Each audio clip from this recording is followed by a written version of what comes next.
용왕의 병에는 토끼 간이 약.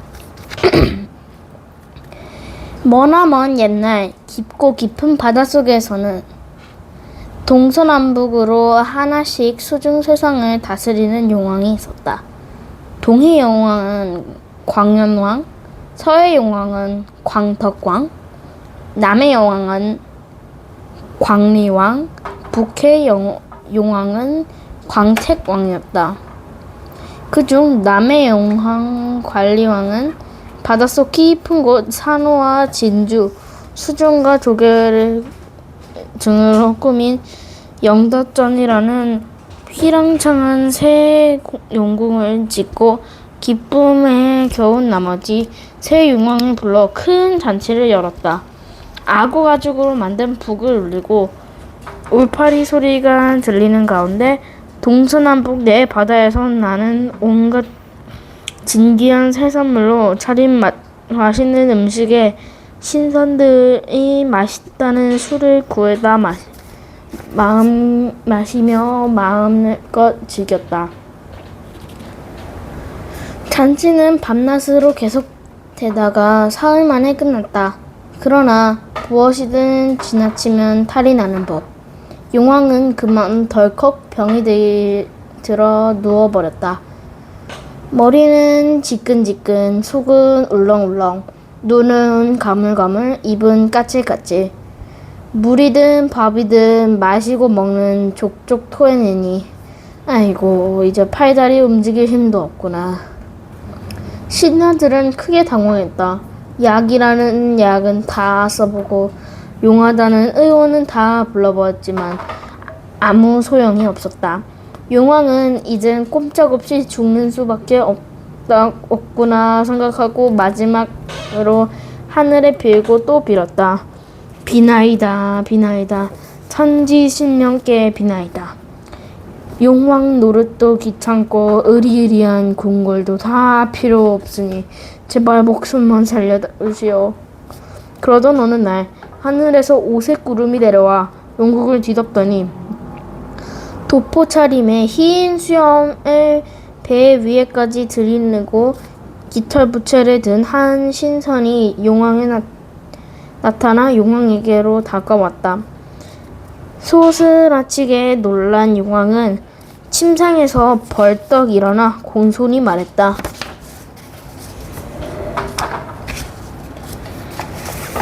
하늘이 신선께서 이런 누축한 곳을 찾아주시니 참으로 몸둘바들 모르겠습니다. 제 병이 깊어서 바깥까지 나가 영접하지 못했으니 부디 무례를 용서하시오. 하십시오. 신선이 흰 수염을 쓰다듬으며 천천히 말했다. 은하수에서 배를 타고 노들다가 마침 용왕께서 편찮으시다는 소식을 들었습니다. 재주는 없으나 한번 살펴나 보러 왔습니다. 용왕은 크게 기뻐했습니다. 우연히 얻은 병이 아무리 약을 써도 전혀 들지 않습니다. 이제 곧 죽을 줄 알았는데 다행히 오광상제의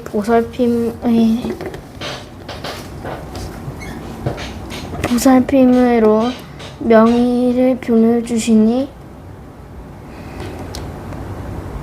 보내시니 자세히 살펴 좋은 약을 일러주십시오. 신선은 두 소매를 걷고 용왕의 온몸을 만져보다 멀찍이 물러서서 기색을 살폈다. 그러고 신선은 한참 생각에 잠겼다. 마침내 입을 열었다. 용왕의 몸은 사람과 다릅니다. 사람의 병은 맥을 짚어보면 알 수 있지만 높고 귀한 용왕님의 몸은 그렇게 해서 알 수가 없습니다. 입속의 여의주가 온갖 조화를 다 부리고 화를 내며 턱 밑에 바늘로 부르르 떨며 일어서고 화를 부리면 하늘에서로 올라가고 힘을 쓰면 태산을 부수고 큰 바다를 뒤집는 분이 용왕님이시니까. 어찌 한 사람을 다스리나 침이나 약으로 병을 고칠 수 있겠습니까? 더구나 딱딱한 바늘이 온몸을 감싸고 있으니 뾰족한 침인들 어찌에 들어가 것이며 불에 익힌 음식을 잡수지 않으시니 몸에 좋다는 탕약을 들었지 마시겠습니까? 용왕은 그만 울상이 되었다. 그렇다면 장년 방법이 없단 말씀입니까? 신사는 빙그레 웃으며 대답했다. 아주 방법이 없는 것은 아닙니다. 용왕의 귀가 번쩍 트이는 것 같았다. 그 방법이 무엇인가? 입니까? 인간 세상에 사는 토끼의 간을 구해 따뜻할 때 잡수시면 됩니다. 그거 외에는 다른 방법이 없습니다. 용왕은 마음이 급해서 물었다. 대체 토끼는 무엇이며 그 간이 어떻게 약이 된다 하십니까? 평생 바닷속에서만 살아온 용왕은 토끼가 어떻게 생긴 동물인지 한 번도 본 적이 없었다. 신선 차분하고 자세하게 설명해 주었다.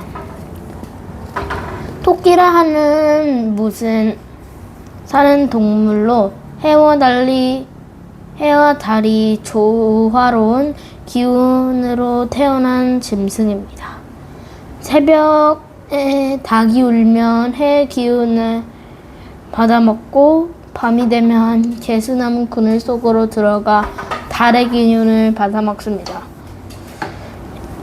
이러듯 해와 달의 기운을 골고루 스며든 것이 토끼의 간입니다.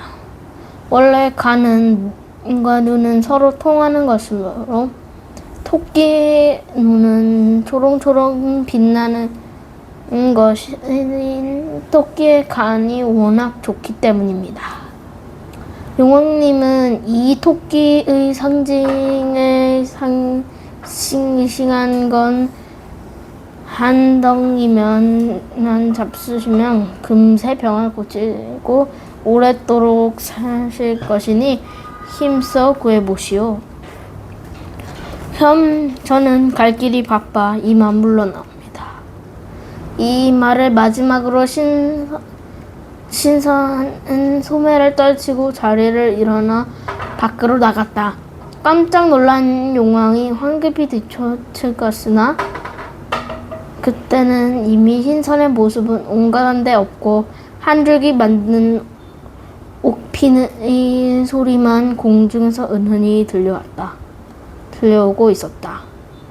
용왕은 한동안 얼이 빠진 듯 멍하니 서 있다가 곰곰이 생각을 해보았다.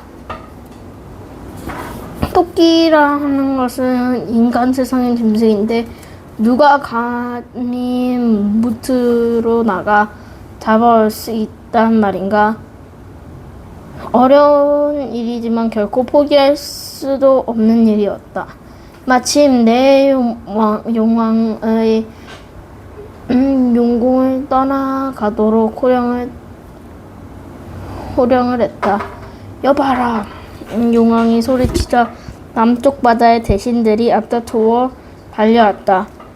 좌승과 거북, 우승과 잉어, 이부상서 농어, 호부상서 방어, 예부상서 문어, 병부상서 승어, 형부상서 준치, 공부상서 민어, 한림한사 깔딱구, 간이대부 물치, 백일재상 소가리, 금지관로 금치, 은척관로 은어, 대원수 고래, 대심하 곤어, 용왕장군 이무기, 호위장군 장어, 포기장군 벌떡개, 육격장군 새우, 함장군 조개, 참군 메기, 주부자라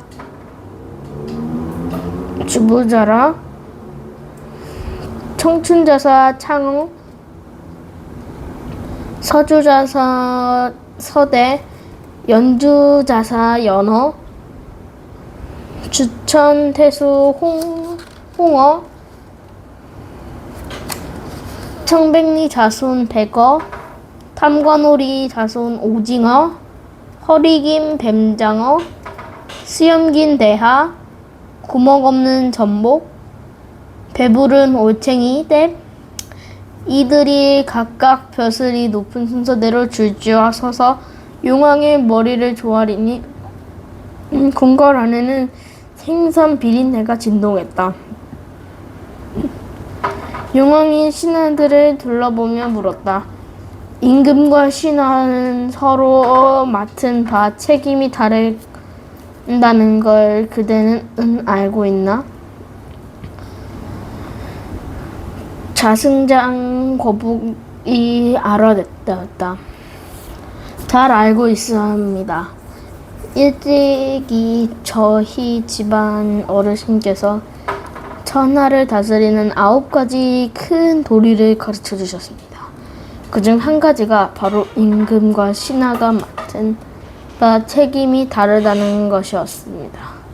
그렇다면 어떤 신하가 충성스러운 신하이고 임금께 좋은 것이면 마땅히 죽기를 무릅쓰고 그것이 좋아하느냐 충성스러운 신하입니다.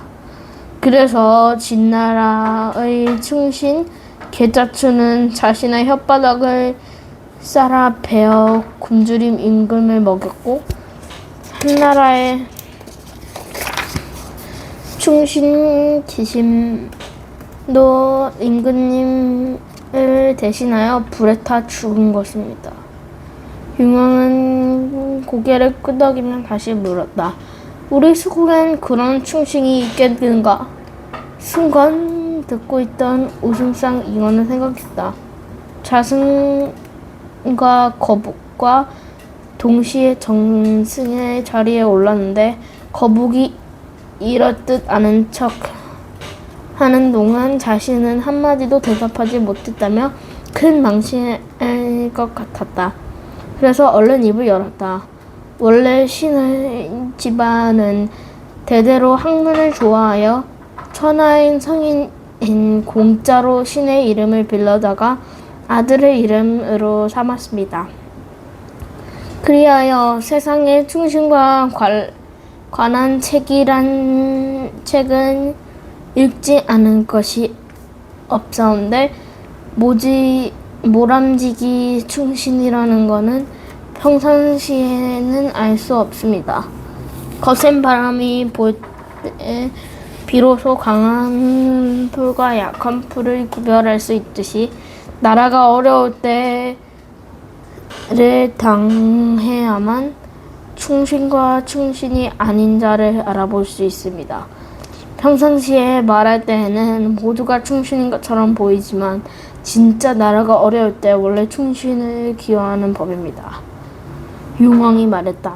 내 병을 깁던 차에 하늘에서 신선이 내려와 하는 말이 무태 사는 토끼의 간을 구해다 먹어야 목숨만 살릴 수 있다 하오. 그런데 어떤 신하가 토끼를 잡아 나의 병을 낫게 할 수 있어? 나의 병을 낫게 해줄 수 있어. 공부성서가 민어가 재빨리 아래되었다. 소인도 직접 토끼를 본 적은 없사오나 중국 중산 지방에 토끼가 있다는 말은 들은 적이 있습니다. 그러니 옛날 진시황 대왕께서도 날쌔고 용감한 군사 3,000명을 데리고 고래대장에게 내주시오. 그러면 고래대장이 단숨에 달려가 토끼를 사로잡아 올 것입니다. 말이 끝나자마자 대원수 고래는 벌컥 화를 냈다. 육지와 수중이 엄연히 다르는 걸. 수중에서만 싸워본 우리 군사가 어찌 육지에 싸운단 말이오? 그따위 얕은 생각을 가지고도 높은 벼슬에 해먹으며 뽐내기만 하고 조금이라도 힘든 일이 생기면 남에게 떠넘길 궁리만 하더니 뱃속에 있는 것이 고작 블레풀 뿐이니 하는 말과 행동은 양락하기 짝이 없소이다. 고래의 호통은 공부성서 민호의 얼굴을 붉히며 슬금슬금 뒤로 물러났다. 이어 한림학사 깔따구가 서서 아래했다. 신이 듣기로 토끼가 하는 것을 조그만한 짐승이라 합니다. 나 병안에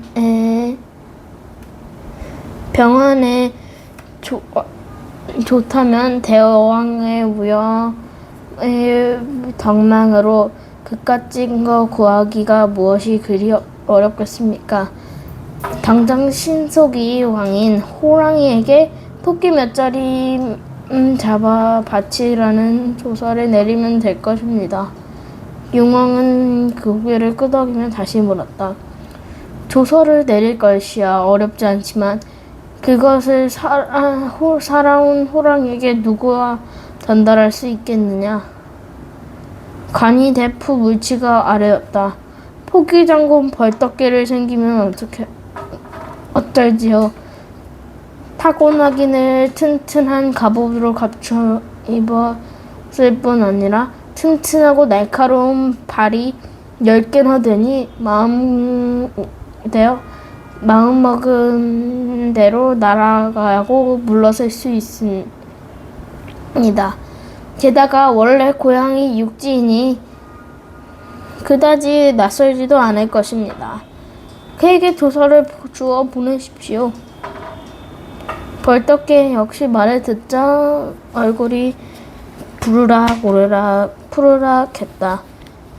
어찌나 분했는지 벌떡개는 입에 거품을 흘리며 바로 엉금엉금 기어나와야 하소연했다. 수공의 벼슬은 인간 세상과 같지 않아서 권세가 있다고 할 수 있는 것도 아니요. 힘센 사람이 부탁한다고 해서 할 수 있는 것도 아닙니다. 오직 제 모양과 소질에 따라 하는 것입니다. 농어는 큰 입술과 작은 바늘이 잘생겼을 뿐만 아니라 언행이 점잖아 아부 상처가 되었고 수어는 용맹하고 날렵하여 병부상서가 되었고 준치는 가시가 많아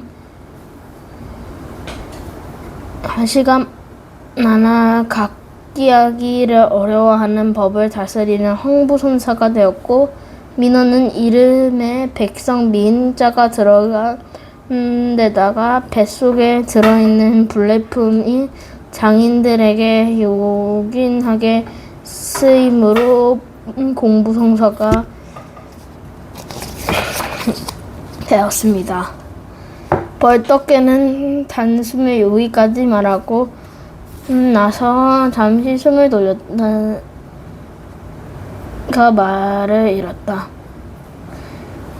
그러나 도미는 언행 점잖지 않은데 너 이름이 한자가 뿐 아니라 고기 어자가 들어있지 않다고 하영상사 배슬에 오르지 못했습니다.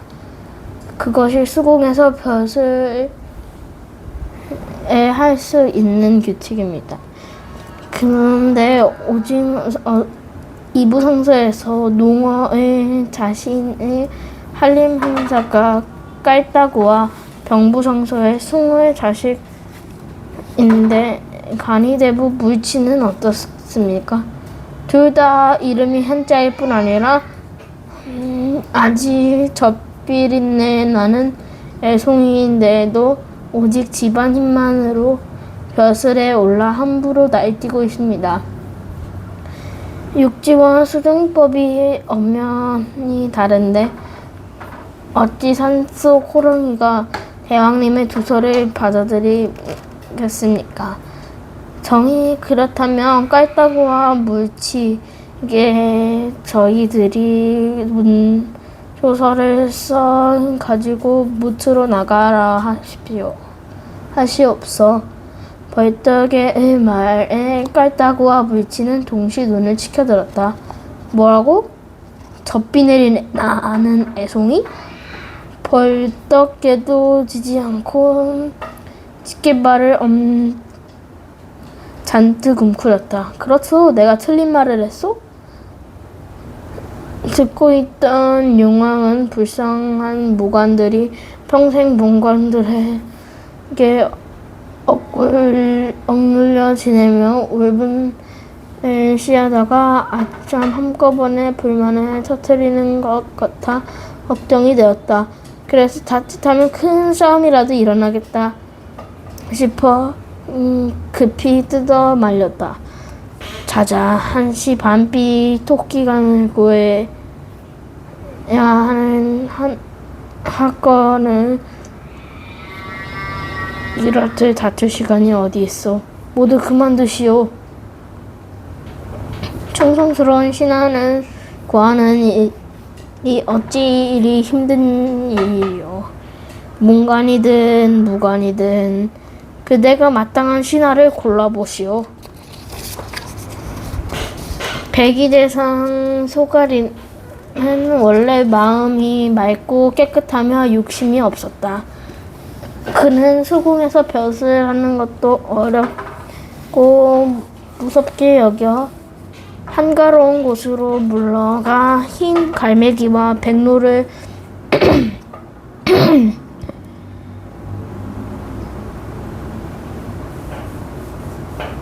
벗삼아 지내고 있었다. 그러면서 늘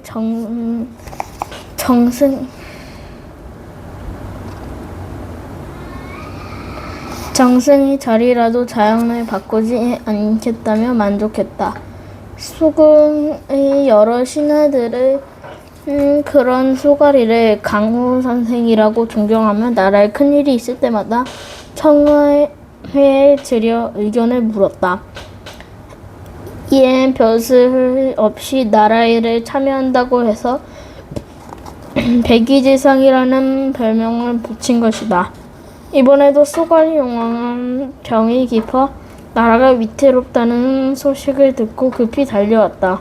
용왕은 선임의 한몸에 몸을 받고 있는 백의재상의 소가리를 마침내 입을 열었다. 임금님만큼 자신의 신하를 잘하는 이가 어디 있겠습니까? 그러니까 대왕께서 적임자를 정하십시오. 만일 그 임무를 감당하지 못할 신하라면 할 수 없다고 말하겠지요. 용왕은 크게 고개를 끄덕이며 다시 한번 신하들을 둘러보았다. 그렇다면 합장군 조계를 보내면 어떡하고?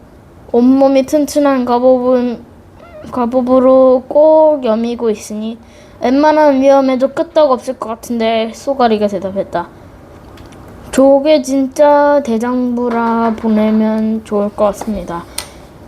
그러나 원래 도요 원주지간이 무태 오르는 즉시 도요새의 밤이 될 수 있으니 보내지 마십시오. 그럼 긴 수야민이 점잖은 매기를 보내면 어떠한 거. 요즘 인간 세상은 크고 작은 한천 물고기 죽이는 가루를 돌 밑에 풀어놓고 있습니다. 한데 어찌 물고기인 매기를 보내겠습니다. 그럼 도미는? 평생부터 도미는 성서가 되는 것이 소원이라고 했으니까 무사히 임무를 마치고 나면 상서를 읽혀주기로 하고 도미를 보낼까? 이제 곧 4월 초파일이 다가옵니다. 도미를 보냈다. 따뜻한 봄날 인간들 손에 잡혀 쑥 가덮은 도미찜이 되기 십상입니까? 그럼 올챙이는? 불록한 뱃속에 보고 들은 것도 많이 들으니 올챙이를 보내면 어떠할꼬? 일단 물에 오르면 언제 돌아올지 알 수 없습니다. 한두 달 안에 돌아오지 못하면 올챙이는 개구리가 될 텐데 그때 가서 올챙이의 일대를 기억하겠습니까? 용왕은 수과리의 대화는 한낮이 되도록 지루하게 이어지고 있었다. 그런데도 적임자를 끝내 나타나지 않았다. 그때 문득 신하들 가운데서 맨 끄트머리 서 있던 한 신하가 나서며 말했다. 부모님께 효도하는 것과 임금님께 충성하는 것은 모두 도리 가운데에서 가장 기본적으로 지켜야 할 도리입니다. 그것은 억지로 가르친다고 되는 것이 아니고 저절로 타고나는 것입니다. 신의 집안으로 말씀드릴 것 같으면 할아버지가 충신은 구런의 고기를 얼어먹었다고 합니다.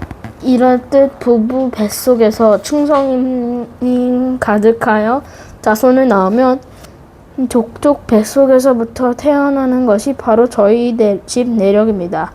그러니 수중은 물론이고 인간 세상에도 충동과 의리를 아는 이는 잡아먹는 법이고 어부들도 즉시 도로 물에 놓는 것이 바로 대대로 높은 벼슬을 원하지 않고 다부 주부 벼슬만 만족하는 충성을 다해 살아왔습니다. 대왕께서는 신의 인간을 접수어서 병환이 낫는다며 당장 빼어 올리겠으나 오르지 토끼의 간이 명약이라 하니 신의 못으로 가서 구해오겠사옵니다. 모든 신혼들이 깜짝 놀라 바라보니 평생 다른 이들은 멸시만 받던 주부 자라였다.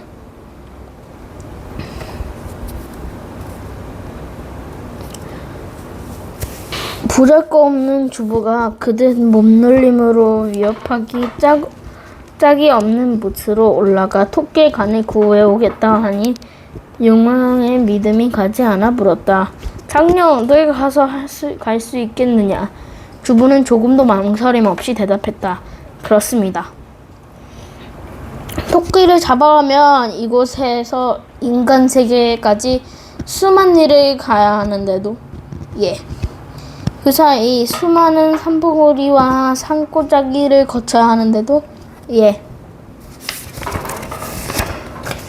산령 토끼를 만난다 하더라도 수많은 짐승들 중 무엇이 토끼인지 내가 알아볼 것이며 운 좋게 알아본다 하더라도 너의 그동안 어둑한 생김새와 느린 발로 어찌 토끼를 구슬려 용궁까지 데려오겠습니까? 내가 보기에는 무태 오르자마자 잡혀 소주 안주가 되기 십상이구나. 주보가 아뢰었다. 신하의 충심은 가슴 속에 있어서 겉으로 보이지 않아서는 알 수 없습니다. 그러나 겉으로만 본다고 해서 저만 한 적임자는 없습니다. 신이 비록 느리다고 하지만 발이 4개가 되고 위태로울 때에는 목을 감추어 보호할 수 있고 뾰족한 머리에는 지혜가 충분하고 허리가 넓으니 힘도 넉넉하고 콧구멍이 좁고 볼이 얄파하고 토끼를 구슬릴 만큼 말체주가 있습니다. 신이 비록 참혹하게 주는 한이 있어라도 반드시 토끼간을 구해올 것이며 대왕님께 화공을 시켜 토끼의 생김새나 그려주십시오. 그제야 왕은 무릎을 치며 감탄했다. 충성스럽구나 주부여. 그대는 참으로 온공한 신하로구나. 잘하여. 용왕은 즉시 용궁화공인 인어를 불러 토끼를 그리게 했다. 명을 받은 인어가 백옥으로 새긴 벼로에 먹을 깔아 고운 비단을 펼쳐놓고 좋은 붓을 빼어들어 토끼를 그리려 할 때였습니다. 가만히 생각하니 자신 역시 한 번도 토끼를 본 적이 없었다.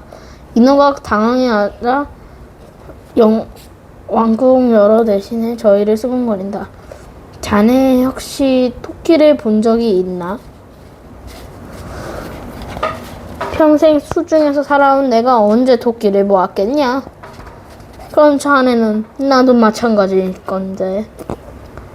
모두 이렇게 서로 얼굴만 쳐다보고 있을 때 한 신하가 성큼 나섰다.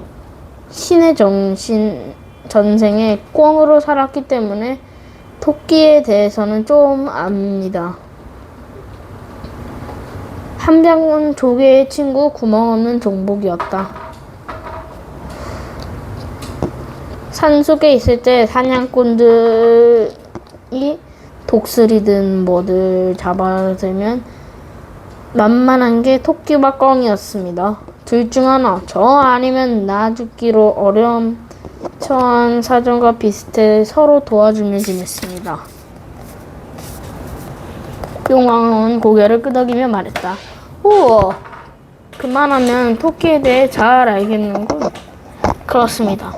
비록 토끼는 육지를 뛰어다니는 짐승이고 꿩은 하늘을 나는 짐승이지만 서로 불쌍히 여겨 아주 친하게 지내었습니다. 그러면 토끼가 어떻게 생겼는지 한번 읊어보아라. 예, 토끼 생김새는 모습 지금도 눈앞에 아른거리는 한번 읊어보시겠습니다. 전복은 말하고 화공의 그림을 그리기 시작했습니다. 촛불은 같은 흰 달 바라보던 촉촉한 눈, 여기저기 새 우짖는 소리를 듣는 귀다란 귀, 봄바람에 말발한 꽃향기 맡는 부드러운 코, 여기저기 뒹구는 밤과 도토리를 주워먹는 야무진 입, 사냥개에 쫓아 급하게 달아나는 앙증맞은 발, 진나라 중서령이 붓을 만들었다는 백설 같은 털.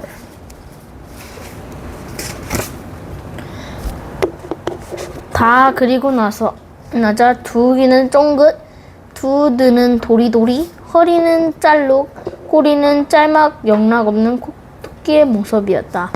주부는 인어가 건네준 토끼 그림을 돌돌 말아 목에 집어넣고 움츠려 보았다. 아무런 티가 나지 않는 것이 감쪽 같았다. 그럼 다녀오겠사옵니다, 대왕님.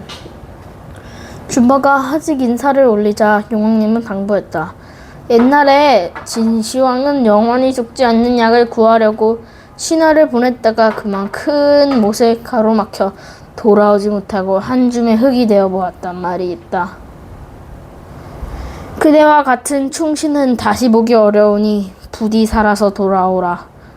인간 세계에서 있는 토끼를 잡아 돌아와서 빨리 내 병을 낫게만 해준다면 그대는 물론 자손들까지 내대로 땅을 나누어 주어 아무런 걱정 없이 살게 해주노라. 그럼 몸조심하고 얼른 떠나도록 하라. 주부는 하직하고 떠날 채비를 갖추기 위해 집으로 돌아갔다. 근데 어느새 주부가 인간에게 갔다는 소문이 퍼져 집안이 온건 친정들이 모두 전송하기 위해 모였다. 주부는 늙은 어머니가 먼저 입을 열었다. 어머니는 작고 느린 아이들이 그런 위험한 무트로 간다는 말에 걱정이 이만저만 아니었다. 일찍이 내 아버지는 식욕이 많아 먹을 것만 보면 앞다튀어 가리고지 않고 덤비다 그냥 낚싯밥을 덜컥 무는 바람에 일찍 돌아가시지 않았느냐. 그때 이후로 홀로 된 내가 너 하나 번듯이 키우려면 얼마나 모진 고생을 했는지 너도 잘 알 것이다. 볼면 날아갈까, 쥐면 꺼질까. 아침에 나갔다 늦게 돌아오면 마음이 졸이고 문에 기대어 기다리는 나날들이다. 어머니는 여기서 크게 한숨을 내쉬었다니 말을 이었다. 내가 지금 벼슬길에 올랐으니 섬기는 임금님을 살리기 위해 죽음을 무릅쓰고 약을 구하러 가는 것이 당연하다. 모름지기 임금님과 신하 사이에는 아무리 어려움에 처하더라도 삶과 죽음을 함께하는 것이기 때문이다. 그러니 이제 인간 세상으로 떠나거든 지극으로 정상으로 역을 구하게 하되 만일 구하지 못한다면 모래밭에 표를 드러내고 죽을지언정 돌아올 생각에라 하지 말아라.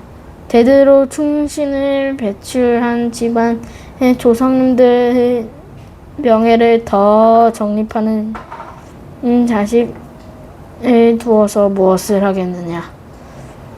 주부는 자식을 사랑하는 어머니의 간절한 마음이 전해져서 왈칵 눈물이 솟구치는 듯 했다. 하지만 어세 참느라 눈을 껌뻑거리며 말했다. 명심하겠습니다, 어머니. 제가 이곳을 떠나면 위로는 반드시 임금님의 병환을 고칠 약을 구하고 아래로는 자랑스러운 자식이 되어 돌아와 어머님의 마음을 편안하게 해드리겠습니다. 잠자코 지켜보고 있던 주입인의 아내도 그제야 당부의 말을 했다. 여보, 잠시라도 당신과 이별할 생각을 하니까 눈물이 앞을 가립니다. 그러나 애로부터 임금님과 신하 사이의 의리가 부부 사이의 화목할 정보보다 앞선다고 했습니다. 비록 당신을 임금님을 위해 도리를 다하다 죽는 일이 있어도 전 원망하지 않겠습니다. 늙으신 아버님도 어머님도 제가 모실 것이고 어린 자식들도 내 손으로 훌륭히 키워내겠어요. 당신이 지방정 낳게 해주세요. 부디 채찍을 휘둘려 만리 밖으로 나가 장수는 집안일을 걱정하지 않는다. 는 햄난 말을 잊지 마시기 바랍니다. 과연 대대로 충신 집안의 며느리다운 씩씩한 말이었다. 주부는 아내의 새삼한 고마움을 느끼며 자신도 이런저런 당부의 말을 했다. 부인의 말씀이 들으니 한결 힘이 나시오. 반드시 명심하리나. 내가 떠나더라도 아버님은 급진 모시라고 어른 자식들은 잘 보살펴 멀리 가게 하지 마시오. 세상에 말굽자라가 맛 좋은 다니며 잡아다가 살아먹는 놈이 워낙 많지 말이오. 그러고는 고개를 돌려 집안 친척들과 일일이 하직 인사를 하고 다녔다. 아저씨, 평안히 다녀오세요. 형님, 몸 조심해야 합니다. 조카, 잘 다녀와라. 사위, 빨리 다녀오게. 고등소라 우렁 달팽이 물개 사돈의 팔촌에 이르기에까지 인사를 하느라 날이 저물고 짧은 자라목이 아플 지경이었다. 이번 동영상은 끝났습니다. 잘 가세요.